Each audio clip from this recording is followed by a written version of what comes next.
Buenas noches. Mi nombre es Hugo Martínez Morales. Soy estudiante de la Universidad Virtual del Estado de Guanajuato, la UVG, con número de matrícula 23007588. El motivo de este video es para dar respuesta al desafío número 1, cuáles fueron los antecedentes latinoamericanos de las reformas constitucionales mexicanas, para el módulo Derecho Procesal Volumen 2, para mi asesor, el maestro Marco Eduardo Padilla Martínez. Fecha de elaboración, el 26 de noviembre del 2024. Para realizar este reto se nos pidió que diéramos lectura titulada La revolución de los procesos penales latinoamericanos y su difusión de las ideas legales de la periferia del Centro de Justicia de las Américas, del autor Máximo Lailler.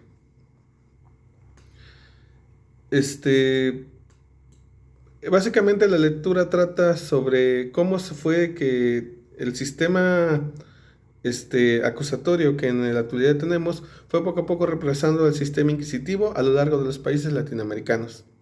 Es la historia que se cuenta de cómo estas ideas fueron progresando y los desafíos que tuvo en cada región de Latinoamérica. Una vez leída esto, se nos pide que contestemos para este desafío 3 preguntas que le voy a dar lectura a ellas.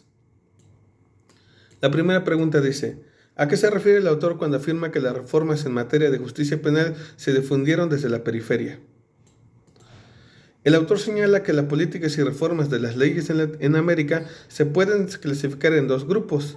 El primero es en temas, procesos e incentivos en común entre los estados y los sectores domésticos que enfrentan y llevan a adoptar normas y leyes públicas. El segundo es la direccionalidad geográfica, señalando que las leyes, normas o políticas públicas se difunden desde países centrales a países periféricos. Aquí cuando habla de países centrales se está hablando de los países industrializados o los que conocemos como países de primer mundo. Y en este caso los países periféricos serían los países menos industrializados. El caso de Perú, Argentina, Colombia, Guatemala, en pocas palabras casi toda Latinoamérica. Debido a que los países centrales tienen más recursos para difundir sus ideas en leyes, aunque al contraste de estos países sus leyes chocan con las culturas y las necesidades de muchos casos diferentes de los países centralizados. El autor contrasta que estos 2 modelos y describe un tercero, el cual llama difusión desde la periferia. En este modelo, los actores en países periféricos o semiperiféricos articulan y tienen un rol crucial en la difusión de leyes y normas y políticas públicas hacia países centrales u otros países periféricos. La direccionalidad geográfica de estos modelos puede ocurrir de diferentes maneras. Nombrado a la más importante difusión horizontal o semi-horizontal. Se difunde desde actores de países periféricos o semiperiféricos, sin la participación sustancial de actores de países centrales. Difusión triangular desde la periferia. Los actores de países periféricos que difunden estas leyes no son actores intelectuales y juegan un rol muy importante en la difusión de las leyes, normas y políticas públicas a otros países periféricos. Pero los actores de los países centrales también juegan un rol crucial en el proceso de difusión. Por lo que la ola de reformas procesales en Latinoamérica, señala el autor, combina casos de difusión horizontal y semi-horizontal desde la periferia o casos de difusión triangular desde la periferia. La segunda pregunta nos dice: ¿qué distingue los códigos inquisitivos de los códigos acusatorios en Latinoamérica?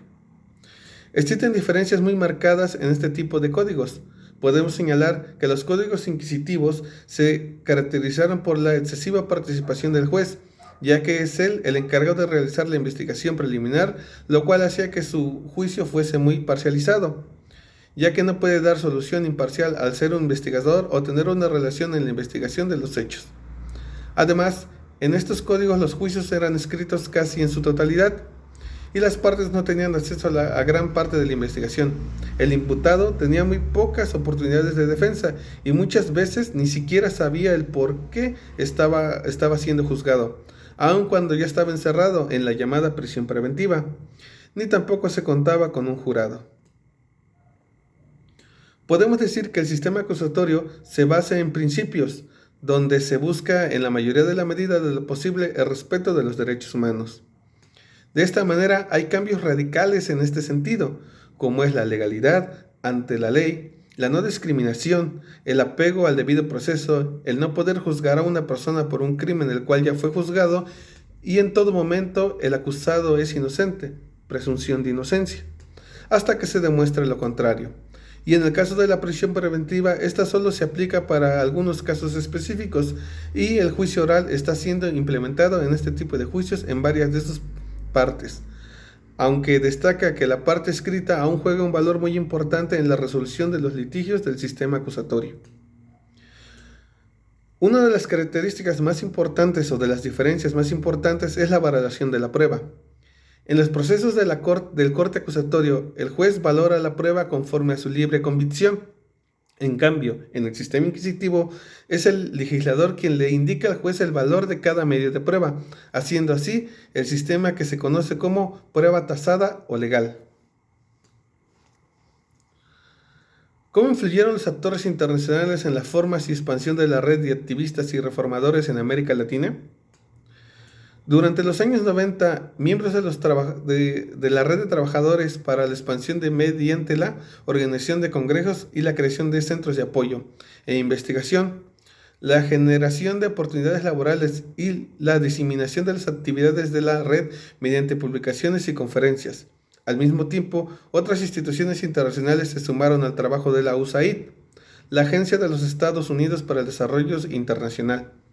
Había comenzado en los 80 y apoyaron las reformas procesales penales y el trabajo de la red de expertos activistas del sur a lo largo de América Latina. La USAID fue una agencia formada por los Estados Unidos en la década de los 80, en los mediados de la Guerra Fría, por el temor de que países en vías de desarrollo o con grandes carencias se pudieran voltear al comunismo.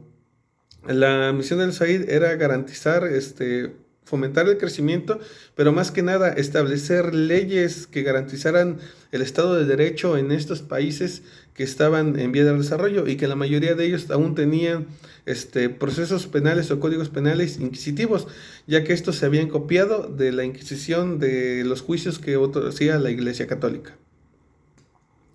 Mientras que la USAID tiene una perspectiva desarrollista sobre la forma legal, cuyo objetivo es construir instituciones que fortalezcan la democracia y economía latinoamericana en el largo plazo. El objetivo del DOJ, Departamento de Justicia, es eliminar o reducir las actividades delictivas que originan en los países latinoamericanos y que subsecuentemente alcanzan los Estados Unidos.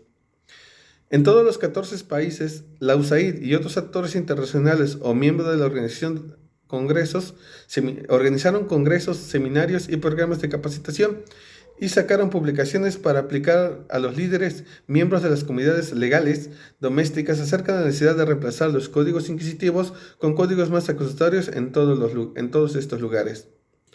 Utilizaron a juristas locales, abogados o estudiosos de leyes, quienes pudieran ayudarlos a adaptar los códigos acusatorios a las necesidades de los diferentes países de Latinoamérica. Para conclusión, desde mi punto de vista, a mí me parece que esto fue una lectura muy enriquecedora y muy importante, ya que es muy bueno saber la historia y el contexto de cómo en América Latina se fue dando este cambio del sistema inquisitivo del que todos fuimos parte a este nuevo sistema apegado más al derecho. Podemos darnos cuenta que estos cambios del sistema inquisitivo al sistema acusatorio se pudo dar gracias a las situaciones geopolíticas del mundo. Una vez terminada o visto los horrores ocasionados en la Primera y Segunda Guerra Mundial, se dieron cuenta que necesitaban nuevas normas y nuevas leyes. La creación de las Naciones Unidas y más que nada la Carta de los Derechos Humanos formó un papel fundamental para el cambio de nuestros gobiernos y nuestros sistemas penales, ya que la Carta de los Derechos Humanos se ha adherido a la gran mayoría de las constituciones a lo largo de Latinoamérica. Prueba de ello es la mexicana, y se ha convertido en la piedra angular el respeto a los derechos humanos para todas nuestras constituciones y nuestros sistemas penales de justicia. Pudimos ver que como eventos como la Guerra Fría pudieron incentivar a que países del primer mundo o países globalizados tuvieran que apoyar o intentar diseminar sus ideas en los países menos desarrollados, y cómo tuvieron que transformarse y adaptar estos cambios de sus leyes que no se podían aplicar con la misma eficacia, ya que las circunstancias eran diferentes al choque de cultura y de las costumbres. Impulsar el desarrollo fue la idea principal para que esto pudiera ser posible y adaptarlo a las costumbres.